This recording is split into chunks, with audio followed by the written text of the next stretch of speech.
Yon. What's up guys? Welcome back to the Eros Love Boy Show.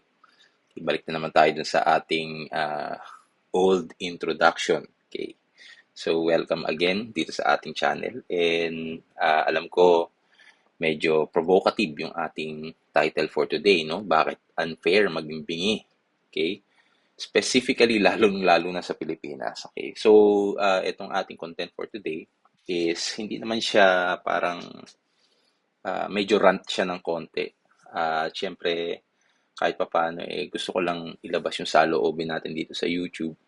At siyempre sa inyong mga subscribers natin kung bakit napaka-unfair maging bingi sa Pilipinas. Okay? So first of all, try muna nating intindihin kung paano yung mekanismo ng tenga. Kasi kaya natin ini-emphasize para dito sa ating channel is dahil kung hindi nyo naiintindihan yung function ng tenga, hindi nyo malalaman yung sakit, hindi nyo malalaman yung intervention o yung gamutan. Hindi nyo alam kung paano magiging advocate. Okay? So, ganun lang kasimple. Kailangan muna natin ng awareness. After ng awareness, kailangan natin mang-inspire ng mga tao. Tigit sa lahat, kailangan natin ma-affirm kung ano man ang nararamdaman nila. Oy, good evening, Miss Marie. Thank you for the hearts. Salamat. Okay, so basically for today, umpisan muna natin nung sharing. Okay, paalam muna natin sa inyo para i-re-emphasize muna natin yung ating function ng ating tenga. Tenga natin may tatlong parts. Meron tayong outer ear, middle ear, and inner ear. At syempre, pag may problema sa any parts ng pagdaong ng tunog, magkakaroon tayo ng tinatawag nating hearing loss. Okay? So, kung sa outer ear, magkaroon ka ng malaking tutuli, nagkaroon ng blockage, nagkaroon ka ng infection, then magkakaroon ka ng tinatawag nating conductive hearing loss. Okay? Ganun din pag nagkaroon ka ng pagluluga o pagkakaroon ng discharge or fluid sa likod ng iyong eardrum. Okay? Sa likod ng iyong eardrum, pwede kang magkaroon ng conductive hearing loss. Eventually, baka infect yung inyong inner ear at magkaroon kayo ng tinatawag nating mixed hearing loss.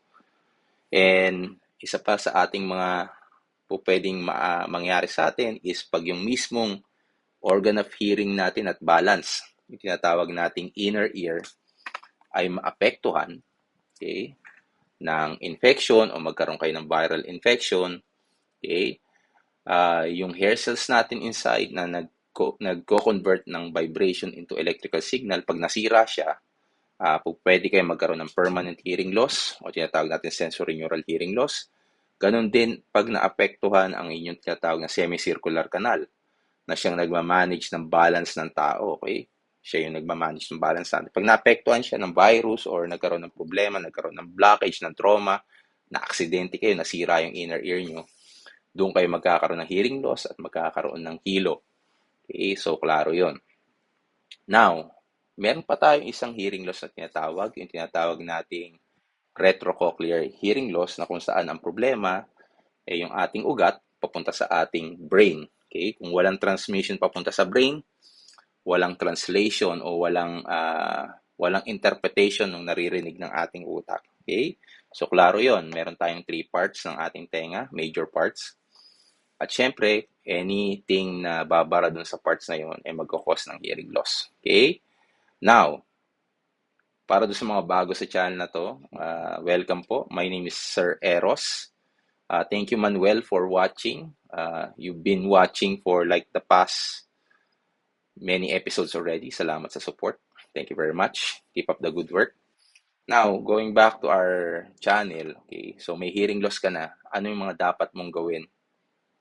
Okay, pag may hearing loss na, or onset na nagkaroon ka ng hearing loss, siguro ialat mo lang sa sarili mo is within 12 hours, 12 hours na nagkaroon ka ng hearing loss tsaka ng hilo,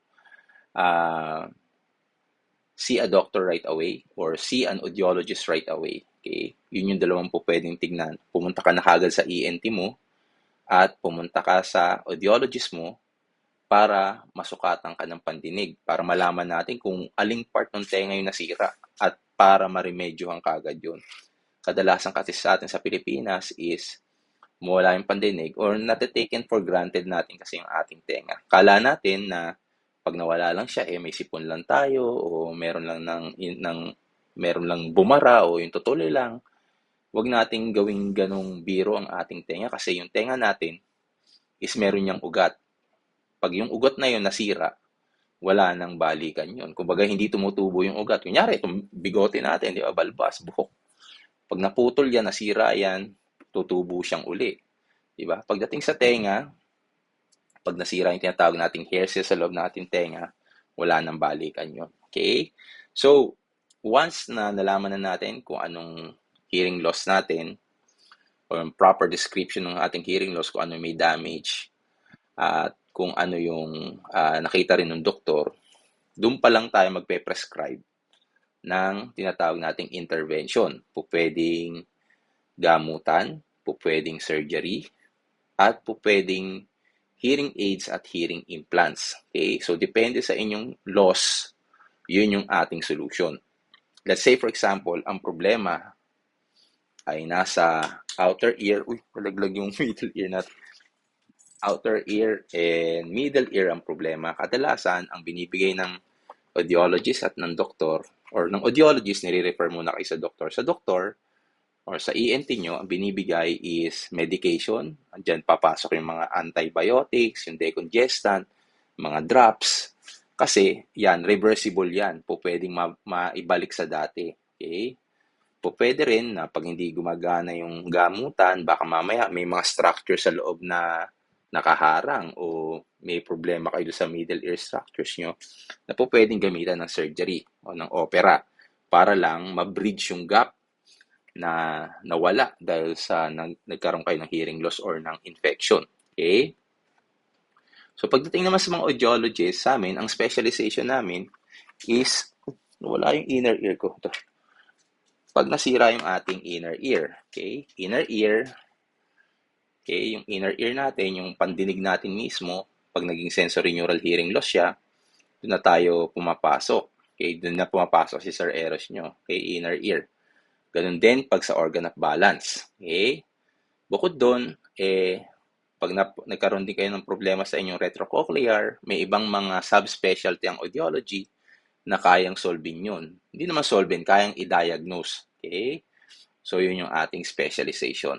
Now, going back to today's topic, bakit unfair maging bingi, lalong-lalo na sa Pilipinas? Kasi, unlike other disabilities, pag nabingi ka, ang tingin sa'yo ng tao, normal ka. Meaning, yung appearance mo, you look normal. Di ba? Kasi, sensation yung ears eh. Hindi katulad ng bulag. Bulag. Alam mong bulag. Pag nakakita may katarata ka, may salamin ka. Di ba? Ganon din mga pilay. Pag mga pilay, pag nakita mo, uy, nakasaklay. Lumpo to, lumpo. Pag bingi, hindi ganon. Kumbaga, bingi, is sila yung madalas na nagkakaroon ng emotional damage, emotional trauma, dahil kala nila is, ay, mahina to, tinatawag ko, hindi nakakaintindi. And kadalasan, lalo na doon sa mga bata na hindi na-diagnose na may hearing loss, bata pa lang sila, may hearing loss sila, kadalasan sila yung parang nabubuli. Dahil syempre, kala ng mga peers o yung mga kaklase na hindi marunong to, hindi marunong sa instruction, hindi makipag-communicate, parati sila yung nahuhuli pagdating sa klase. Sa Pilipinas, unfortunately, meron lang tayong newborn hearing screening. So pagkatapos nun, whether magkaroon ng hearing loss o walang hearing loss, hanggang doon na lang. Wala na tayong continuation. Wala tayong screening pagdating sa school. Bago pumasok na school o matapos yung school, wala tayong hearing screening. Kaya napaka-unfair. Kumbaga parang sayang sa resources, sayang sa pagpapatuition, sayang sa lahat. Okay? Yun yung nagiging napapala ng mga bata. Okay? Bukod doon, pag bingi ka also, pag bata ka, syempre yung development ng speech mo. Development ng speech. Paano nangyayari yun? Kasi ang natural occurrence kung bakit tayo natututong magsalita is kung naririnig natin yung ating mga magulang na tinuturuan tayo. At syempre, pag naririnig nyo yung sarili natin, di ba? Yun yung natural feedback ng katawan natin. Ngayon, kung meron kang problema sa pandinig or meron kang kakilala na may problema sa pandinig, makikita mo sa kanila na parang, uy, bakit may speech defect? Bakit ganun magsalita? Parang kalito magsalita, parang nangungungu na. Kasi minsan, hindi nila naririnig ng tama yung sarili nila. So, yun yung mga nagiging problema. Kaya, doon sa mga taong may hearing loss. Okay? Bukod doon, isa pang nakakalungkot kung bakit napaka-unfair mabingi sa Pilipinas is walang ganong support galing sa ating mga hospital. Okay? So, halos lahat ng may control ng industriya pagdating sa pandinig mga private sector. Okay? Unfortunately, ganun ang nangyayari sa Pilipinas na kung saan paano ka mag-a-avail ng hearing aid na nagkakahalaga ng X amount, 'di ba? Yun yung mga problema kinakaharap din ng mga audiologists sa Pilipinas. Kumbaga, parang audiologist tayo pero hindi natin magampanan ang ating mga tungkulin bilang mga clinicians na makipag-engage sa mga taong may problema sa pandinig, i-diagnose yung problema, alamin yung problema, gamutin ang problema, i-refer sa kinauukulan ang taong kailangan ng tulong, at apply uli kung kailangan mang i-treat kung anong problema. So, yung wala sa Pilipinas. Kaya mahirap, sobrang hirap mabingi sa Pilipinas hanggang sa as a professional, maaring dahil may ibang opportunity sa labas ng bansa, lalabas na lang yung mga audiologists, lalabas na lang yung mga kapwa nating mga professional, lalo na sa pandinig. Okay? So, sobrang unfair. Isa pa sa magiging unfair na kadalasan nakakalungkot na lang ding isipin is, let's say, magkaroon ng isa pang Sir Eros na dito sa harapan nyo. Kunyari, ito, si Sir Eros din. Siya, audiologist siya. Ako, audiologist ako, pero bingi ako. Okay? Ang trato sa akin ng mga kumpanya is, ay, bingi ka naman eh. Diba? Bingi ka naman. Bababaan natin yung sweldo mo. Pero yung qualification ng pag-aaral mo, qualification mo bilang professional, qualification mo pagdating sa experience, mababaliwala dahil may problema ka sa pandinig. Okay? So, yun lang. Hopefully, itong ating rant at ang ating pangaral for today's live video nakatulong sa marami. And hopefully na ma-share nyo doon sa mga kakilala nyo na baka sakali alagaan nyo yung pandinig nyo, mahirap. Ako na nagsasabi, mahirap maging bingi sa tinagal-tagal na natin nagbablog. Ang dami na nangangailangan ng tulong, pero walang malapitan. Okay? This again, Sir Eros saying we will make the disabled able. Paano natin gagawin yon? Patuloy tayong gagawa ng mga video about hearing loss at syempre hearing care. Okay? Hanggang sa susunod na episode, I hope you take care of your ears, lalo na sa mga kakilala nyo, kaibigan, at kahit kanino pa. At hopefully, wag maging unfair sa inyo yung buhay. Until our next episode, till then, see you soon. God bless. Bye!